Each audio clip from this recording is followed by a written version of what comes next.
Hello, my name is Rip Snow, and I wanted to interact via assignment 7 regarding objections to the New Testament. In my experience and interaction with a large number of atheists and agnostics with whom I correspond, and just people I've met in the street when I've had occasion to speak about the gospel or the New Testament or Christianity in general, I find two objections to be the most prevalent. The first is this: the documents are simply unreliable. Now, there are reasons given for that, and the number one reason that I encounter is they're just very old. And they've passed through so many hands, and some of those hands in transmission of the documents, they had agendas. They may have wanted to reinforce the authority of the ecclesia or something to do with proving Christianity to be true, and so they tampered with it. And so we can't look back and say that we can know what Jesus said or what Jesus did or what Paul or Peter or John or James wrote about what Jesus said or Jesus did.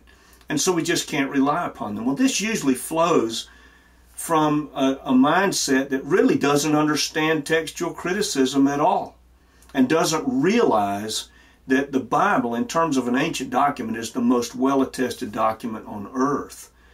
If I go to a college campus and I want to study, say, the writings of Homer or Thucydides or someone else of that era, I'm going to be looking at a textbook that'll give me their writings, and it'll never take into account the fact that those writings emerge from copies that are separated from the author by anywhere from 500 to 1400 years.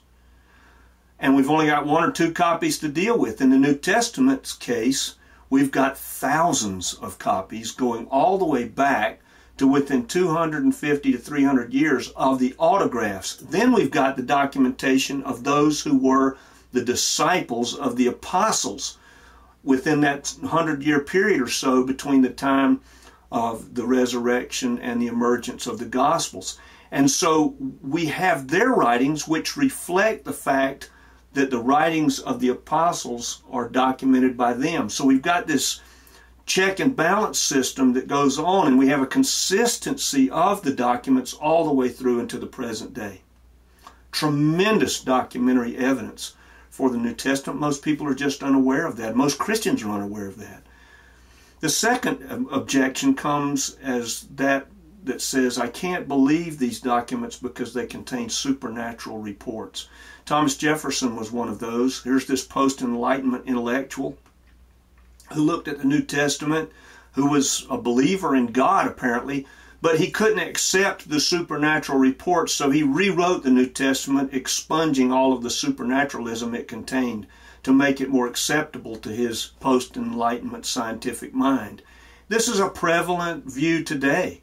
Most people look at the supernatural elements and they say, well, it just looks too much like a fairy tale to me. I'm a scientifically minded person. I look at life and I say, if I can't empirically and evidentially verify something through experimentation or experience, I'll not accept it. Well, this view is not really reckoning with the science we do have. We're in now with the quantum physics. For the last 110 years, we realized that really the universe is more wide open. There are things that happen at the realm of the very, very small in the quantum world that are completely counterintuitive to Newtonian physics. And they tell us things about the universe that make it look far more wide open. Interdimensional physics, for instance, that there are other dimensions of reality that can interact with this one, perhaps, even though we can't directly experience them. Well, Jesus seemed to believe God existed, and if God from his dimension of reality wanted to interact with ours, why should that be a problem? The science seems to reinforce that. This objection with the supernatural also follows a kind of a third rail that interacts with both of these, and that is that the Bible contains elements that challenge us on a moral level. If Jesus really is who he claimed himself to be, and this stuff is really true, it challenges my morals, and we don't like that. These are the two objections, though, that I see most often. It's just an unreliable document, can't believe it, and the fact that it contains supernatural reports and it looks like a fairy tale, therefore I reject it. Thank you so much for your attention.